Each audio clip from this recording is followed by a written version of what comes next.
So today we're going to deal with one of the biggest and most important concepts in all of thermodynamics, which is the first law of thermodynamics.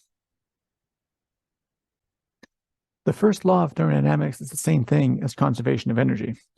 Energy cannot be created or destroyed, but can only change forms and or be transferred between objects. There are many ways to enforce this condition, as we will see throughout this class. One of the most common is in the form of an energy balance.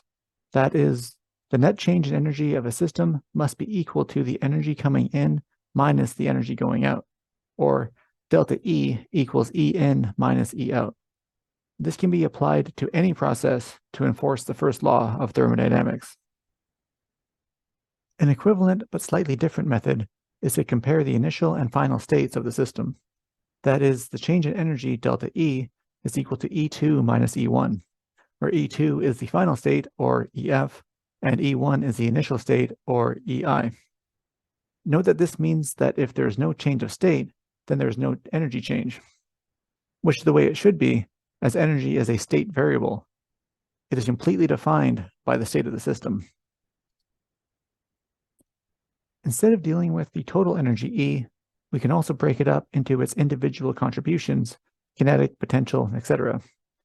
The change in total energy is then the sum of the changes in all of the various forms of energy, or delta E equals delta U plus delta KE plus delta PE, and any others that may be involved. Each of these individual components can then be calculated by using their differences between the two states. That is, delta U is U2 minus U1, delta KE is 1/2 mv2 squared minus v1 squared, etc.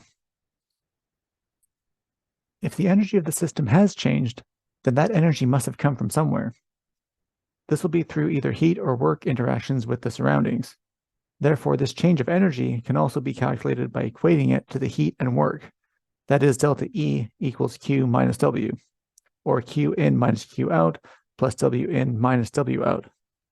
Notice that I have written it here as Q plus W. This is actually against the usual sign convention that was discussed last class. To be consistent with the work done by the system being positive, we need it to be negative here, indicating that it is energy leaving the system. Again, I prefer the second system using ins and outs. That way, anything in corresponds to a positive energy change, and anything negative is a decrease of energy of the system, which is more intuitive. For closed systems, the only way for the energy to change is through either heat or work interactions with the surroundings. Any heat transfer acts to increase the internal energy of the system, whereas any work generally acts to increase either the kinetic or potential energy of the system. If we have an open system, then we have another manner in which energy can enter or leave the system. That is through a mass transfer process. Essentially, any mass coming into or out of the system will also transfer energy, as that mass contains some amount of internal kinetic and potential energies, and brings that energy along with it to the system. So for an open system, we have another contribution to the energy balance equation, delta E equals Q in minus Q out, plus W in minus W out, plus E mass in minus E mass out. We have a lot of special cases in this class. They generally consist of types of systems or processes. For example, an adiabatic system has no heat transfer. Therefore, the change in energy is simply due to work and mass transfer, as seen here. Similarly, we saw that closed systems have no mass transfer, and so any change in energy is due solely to heat and work. Similarly, we can have no work or any combination of the above scenarios, etc.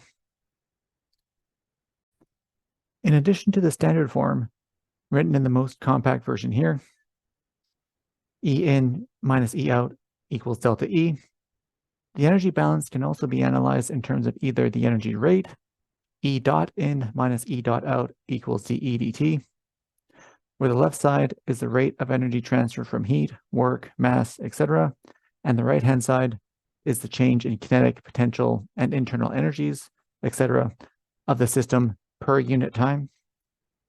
Note that energy per unit time is power, so that is what is being analyzed here. We can also use per unit mass form using lowercase variables. All three forms are equivalent. For a cyclic process, remember that the system returns to the same state, so the initial and final states are the same. This means that the total energy change after one complete cycle must be 0.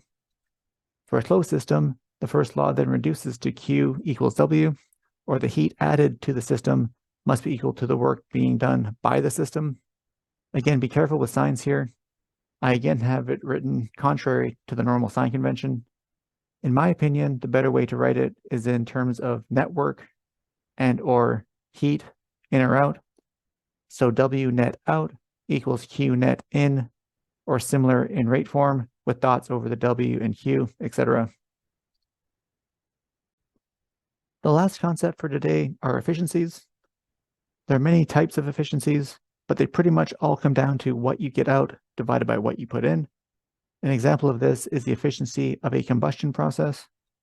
What is put in here is the chemical energy of the fuel, called the heating value, denoted HV, while the output is the amount of useful heat gained, denoted here by Q useful.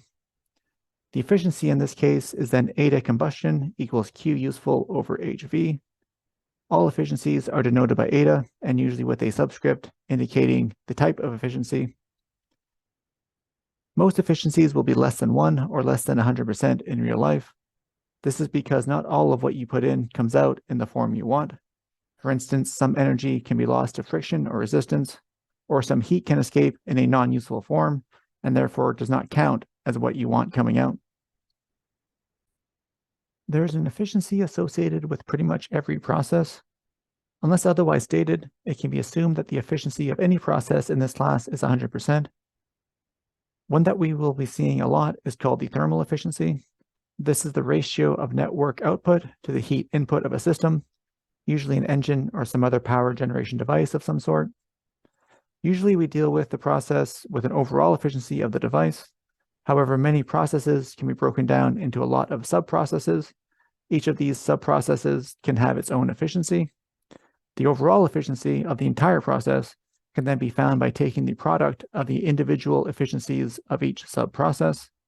This is seen here, where the overall process is a product of the combustion, generator, and thermal efficiencies of the system, and this is equal to the overall net usable work divided by the total heat input.